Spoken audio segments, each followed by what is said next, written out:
Good evening to everyone. We are at Japan. कुन भन्छ यसलाई? यसलाई मायावासी पार्क भन्छ। दाइलाई धेरै धेरै धन्यवाद। तपाईले चाहिँ मलाई आज यो पार्कमा घुमाउन ल्याइदिनु भएको छ र आज तपाईको हप्ता दिन पछाडीको बल्ल बल्ल मिलेको छुट्टीलाई पनि टाइम दिएर मलाई आज यो पार्क डुलाउन ल्याउनु भएको छ। दाइलाई धेरै धेरै धन्यवाद छ मेरो तर्फबाट। Welcome bro. थ्यांक यू दाइ। अनि जापानको बसाइ कस्तो भइरहेछ तपाईसँग? जापानको बसाइ त्यस्तै हो, अब दुःख त दुःख नै छ हैन, दुःख नगरिकिन अब राम्रो फल त पाइँदैन। हजुर हजुर एकदम। जस जापानमा आउँदा चाहिँ अब एउटा कुरा चाहिँ भाषा चाहिँ बनाएर आउन पर्छ भन्ने कुरा थाहा भयो हैन। भाइ तपाईले चाहिँ भाषा चाहिँ कति तति सिकेर आउनु होला सायद? 1 वर्ष पढ्नु भयो? नाइ त्यत्रो पढ्नु हैन, भाषा पढेन। त्यो भाषा अलि राम्रो नभएको हुनाले हल्का केही न केही प्रब्लम चाहिँ भइरहेको छ हैन। हजुर। मैले चाहिँ अरूलाई चाहिँ के भन्छु भने चाहिँ जापान आउन चाहने व्यक्तिहरूले चाहिँ भाषा राम्रो बनाएर आएको चाहिँ राम्रो। हजुर एकदम जस्तो लाग्यो मेरो। हजुर। र दाइ तपाईलाई एउटा कुरा सोध्नुभन्दा अगाडि तपाईलाई अस्ति मैले त्यहाँ नेपाली रेस्टुरेन्टमा देखिरहेको थिएँ क्या। हजुर हजुर। तपाईले आफै गिटारहरू ट्युनिङ दिएर मैले तपाईको गाना पनि हालेको छु, मसँग भिडियो छ। तपाईलाई मैले त्यहाँ देखेँ, त्यस पछाडि तपाईसँग अस्तिदेखि भेट्न मन लागिरहेको थियो क्या मलाई। अनि फाइनली तपाईसँग मैले कन्ट्याक्ट गरेर आज भेटेँ। तपाईँ पनि आउनुभयो तपाईँको रुमबाट यहाँसम्म। तपाईँलाई धेरै धेरै फेरि पनि धन्यवाद दिन चाहन्छु। अनि दाइ तपाईँको केही कम्पनीहरू हप्तामा कति दिन काम हुने, तपाईँको पर आवर छ कि बेसिकमा छ कि मन्थली कस्तो छ? मन्थली हो, स्यालेरी त मन्थली छ है। हप्ताको चाहिँ 6 दिन हुन्छ। हजुर 6 दिन हुन्छ। अब दाइले स्यालेरी त खुलाउन पाउनुहुन्न होला हैन। अब यो चाहिँ प्राइभेसी रहन्छ, ठिक छ, सबैको आफ्नो आफ्नो प्राइभेसी हुन्छ। अनि यो पार्कमा चाहिँ आज एकदमै बिजी देखिरहेको छ। सधैँभरि यस्तै बिजी हुन्छ कि? सधैँ हुन्न बिजी, यस्तो आज छुट्टीको दिन हो नि त, सन्डे। त्यो हुनाले यो पार्कमा म आइरा हुन्छु, प्राय आइरा हुन्छु। त्यस्तो छुट्टीको दिनमा बाहेक अघि पछि यस्तो हुल चाहिँ देखिँदैन। हजुर ठिक छ। अनि हजुर तपाईँको चाहिँ अहिले जस लाइफ जापानमा चाहिँ सेटल हुन सक्छु है, म पछि फ्यामिलीलाई पनि ल्याउन पाउँछु र भोलि पर्सि आएर मेरो फ्यामिली बच्चाहरूले पनि केही सरकारबाट फेसिलिटिज पाउँछ, शिक्षा दीक्षा सबै सरकारले दिन्छ त आफ्नो बच्चाहरूलाई भोलि तपाईँले ल्याउनु सक्नु पर्दाखेरि? त्यो चाहिँ अब सक्छ, जापान सरकारले सक्छ हैन। हजुर। जस आफूले चाहिँ अब सुरुमा चाहिँ अब स्ट्रगल गर्नु नै पर्छ है दाइ। हजुर हजुर एकदम ठिक छ। त्यही त यहाँको एकदम इन्भाइरोमेन्ट मलाई क्लिन लाग्यो। म पनि भर्खर 15 दिन जति भयो आएको, तर तपाईँलाई आएको फर्स्ट विकमै तपाईँलाई देखिरहेको थिएँ। अनि त्यहाँ एकदम तपाईँले ऱ्यापहरू पनि हान्नुहुँदो रहेछ, मैले देखाएको थिएँ। हजुर एकचोटि मेरो सुनाइदिनु न, मेरो अडियन्सहरू यहाँ हुनुहुन्छ, धेरै त हुनुहुन्न, त्यही पनि मेरो यो फर्स्ट भ्लग हो जापानको। सो लेट्स सी दाइको भ्लगबाट, दाइको ऱ्यापबाट दाइले आफै लेख्नु भएको रहेछ। मलाई चाहिँ एकदमै मन छोयो त्यो ऱ्यापले। कतिजना मान्छेहरूले चाहिँ आफ्नो सङ्घर्ष, आफ्नो लाइफलाई धेरै सङ्घर्ष दिँदा पनि सब कुराबाट हार खाइसके पछाडि कहिलेकाहीँ त्यस्तो वर्डहरू पनि आउँछ भनेर चाहिँ दाइले त्यो वर्डलाई एकदम ऱ्यापमा निकाल्ने पस्ट्याउन खोज्नु भएको छ। र एकदम दाइले 2-3वटा लाइन चाहिँ हामीलाई सुनाइदिनुहुन्छ कि भन्ने आशा गरेको छु। मेरो अब रिसेन्टली एउटा चाहिँ स्याड सङ लेखिरहेको छु होइन, त्यसको केही लाइनहरू सुनाउँछु नि त है। हजुर हुन्छ दा, एकदमै। मनको घाउ निको पार्ने पाइन कुनै मलम, पिर बेथा बाँड्ने साथी बाँच्छ कापी कलम, आलो घाउमा नुन छर्कने रहेछ चलन, कोही छैन भने साँच्च एक्लोपन। मनको घाउ निको पार्ने पाइन कुनै मलम, पिर बेथा बाँड्ने साथी बाँच्छ कापी कलम, आलो घाउमा नुन छर्कने रहेछ चलन, कोही छैन भने साँच्च एक्लोपन। मेरो मनको बेथा बुझेन कसैले, एक्लोपन नै प्यारो लाग्छ मलाई पनि त्यसैले, घाउ चोटहरू हजार छन् मनमा। आज यो पार्कमा चाहिँ जापानिजहरू मात्रै आउन मिल्ने हो कि हामी त जबरजस्ती आइहाल्यौँ अघि होइन? अब नेपालीहरू पनि प्रायः आउने गर्छ कि गर्दैन यसमा? सबै जापानिज देखिरहेको पनि आउँछ, किन नआउने, नेपालीहरू देखिरहेको हुन्छु मैले। हजुर एकदम यहाँ चाहिँ पुरा भिड हुने रहेछ जापानिज, आफ्नो बच्चाहरूलाई लिएर आउने यता त्यता। पल्लो साइड पनि छ, यो साइड चाहिँ अलिक कुल लाग्यो मलाई है। त्यो साइडमा हजुर कस्तो भिड छ होइन, त्यो साइडमा पनि त्यो साइडमा है भिड नै छ।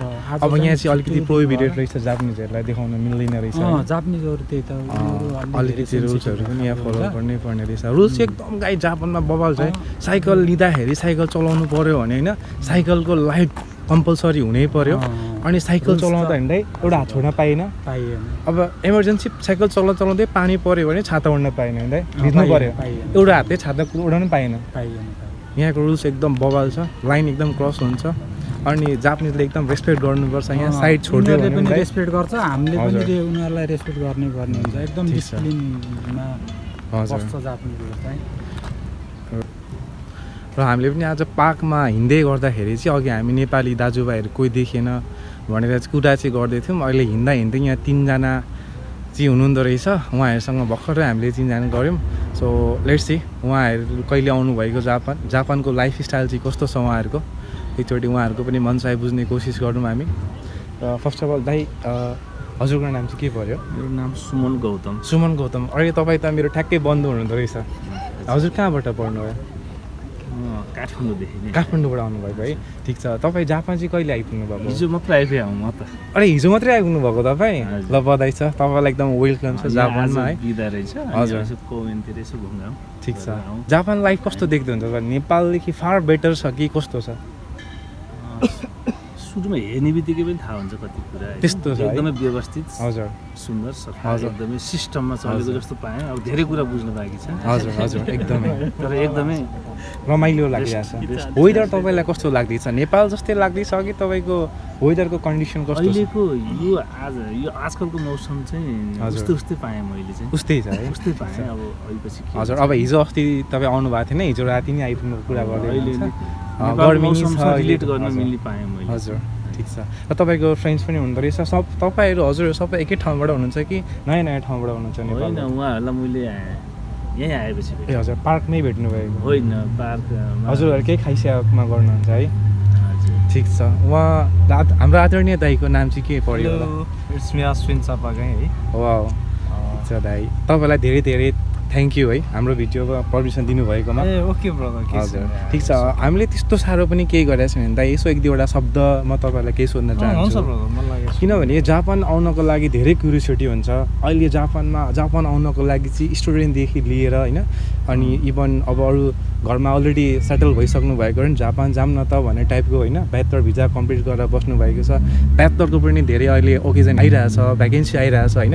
तपाईँ चाहिँ के सल्लाह दिनुहुन्छ उहाँहरूलाई? कस्तो खालको सल्लाह दिनुहुन्छ? जापान आउनको लागि के गर्दा राम्रो, के गरेर आउँदा राम्रो, केही सिपहरू सिकेर आउँदा राम्रो हो कि नराम्रो, यतिवटा थोरै भनिदिनुहोस् न। यस्तो मलाई नै त्यस्तो धेरै त थाहा छैन, म पनि भर्खर हो। हजुर केही भएको छैन। म हजुर 2 मन्थ्स भयो आएको। ओके होइन, हजुर। तर एक्सपेक्टेसन भर्सेस रियालिटी भन्ने कुरा चाहिँ आफूले फिल गरेर आउँदा बेटर हुन्छ। एक्सपेक्टेसन हाई बनाएर आउनु भने अलिकति गाह्रो हुन्छ। हजुर त्यही एक्सपेक्टेसनलाई अलिकति लो बनाएर होइन, स्ट्रगलिङ फेजमा छु। हजुर मैले चाहिँ ठाउँ पनि हेर्छु, बुझ्छु पनि र गर्छु पनि भनेर आउने हो भने हजुर त्यसमा चाहिँ ठिक एकदमै मेन्टालिटी चाहिँ स्ट्रङ बनाएर आउँछ। जस्तो दाइ अब हामीले नेपालमा भर्खर आउनुभएको रहेछ हजुर पनि है, म पनि आएको भर्खरै नै हो। तर हामी नेपालमा हुँदा धेरै सुन्थ्यौँ यो नेपालीहरूले चाहिँ सुसाइड गर्यो अरे, यस्तो गर्यो अरे, त्यो खासमा के कुराले गर्दा त्यस्तो असर पर्न जान्छ? यस्तो ब्रदर, मैले बुझेको चाहिँ कस्तो भने हजुर त्यहाँनिर एक्सपेक्टेसन हाई हुन्छ, पैसा पनि राम्रै खर्च गरेर आइरहेको हुन्छ नेपालबाट है। हजुर हुन त धेरै प्रकारको भिजाहरू छ। अब नर्मल्ली आउने भनेको चाहिँ स्टुडेन्ट होइन, यो अहिले गिजिनको भिजा भन्ने रहेछ त्यसमा, अनि त्यसपछि एसएसडब्लु होइन। अब एसएसडब्लुको त अलिकति कम पैसा पनि आउँछ उनीहरूलाई, प्रेसर त हुँदैन एकदमै होइन। तर यो स्टुडेन्टमा आउने अनि त्यसपछि गिजिनको भिजामा आउनेहरूको चाहिँ अलिकति हाई प्रेसर हुन्छ। उनीहरूले अब ग्रिन काटेर चाहिँ नेपालबाट चाहिँ एक्सपेक्टेसन एकदम हाई बोकेर आइरहेको हुन्छ। त्यो एक्सपेक्टेसन आउने बित्तिकै पुरा हुँदैन त्यो होइन, पुरा नभएको कारणले गर्दाखेरि उनीहरूले चाहिँ अब के सोच्छ, उनीहरूलाई अब अलिकति फ्रस्ट्रेट हुन्छ होला, त्यही नै होला जस्तो लाग्छ ब्रो मलाई चाहिँ। ठिक छ। तपाईँको थोरै कुरा गर्दाको थोरै कुरा काट्न चाहेँ मैले। जस्तो कि ल्याङ्ग्वेजको डिफेन्ड भन्छ नेपालमा चाहिँ ल्याङ्ग्वेज एकदम तिमीहरूले गर्नुपर्छ, जापानमा चाहिँ ल्याङ्ग्वेज छ यता त्यता, ल्याङ्ग्वेजले चाहिँ कस्तो प्रभाव पार्दिन्छ स्टुडेन्ट? ल्याङ्ग्वेज चाहिन्छ ब्रदर, ल्याङ्ग्वेज भएन भने चाहिँ यहाँ केही पनि छैन, केही छैन है होइन। जस्तो कि हामी त्यो ल्याङ्ग्वेज बिना चाहिँ बोल्न नसक्ने लाटो जस्तै हो एकदम। हजुर त्यही भएर ल्याङ्ग्वेज चाहिँ मस्ट इम्पोर्टेन्ट छ।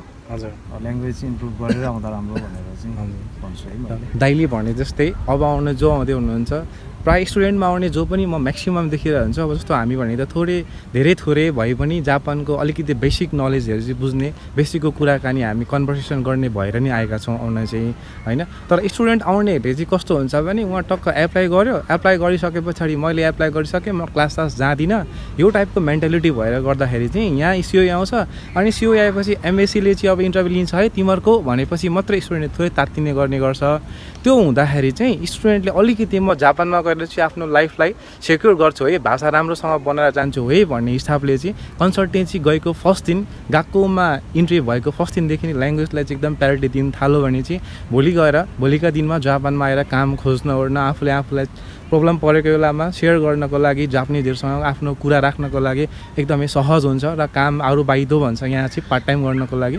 हो त्यो सहज गर्नको लागि चाहिँ एकदम ल्याङ्ग्वेज राम्रो हुनु पर्यो र त्यति भन्दै म अर्को पनि साथी हुनुहुन्छ र उहाँको नाम चाहिँ के पर्यो होला एकचोटि सुनाइदिनुहोस् न हामीलाई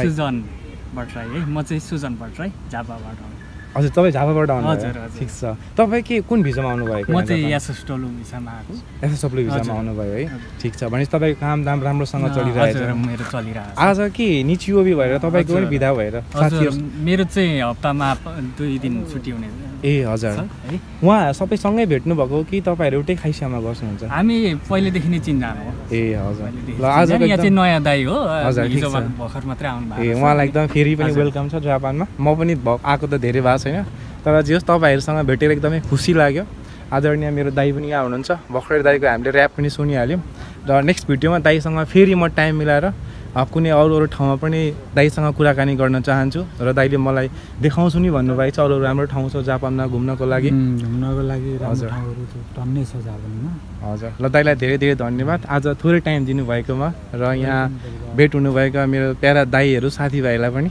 एकदमै धन्यवाद दिन चाहन्छु र दाइ हाम्रो ठ्याक्कै अहिले यो पार्कको नाम चाहिँ के अरे यो पार्कको नाम मायावासी पार्क भन्छ मायावासी पार्क भन्छ गुन्माकेनको मायावासी ल यहाँ नजिकै कोही हुनुहुन्छ भने हामी साथीभाइसँग भेट्ने कोसिस गर्नु होला सबैजना भेटौँ नेपाली एकजुट हुनु नै हाम्रो लागि राम्रो हो यति भन्दै म आजको भिडियो चाहिँ कम्प्लिट गर्न चाहन्छु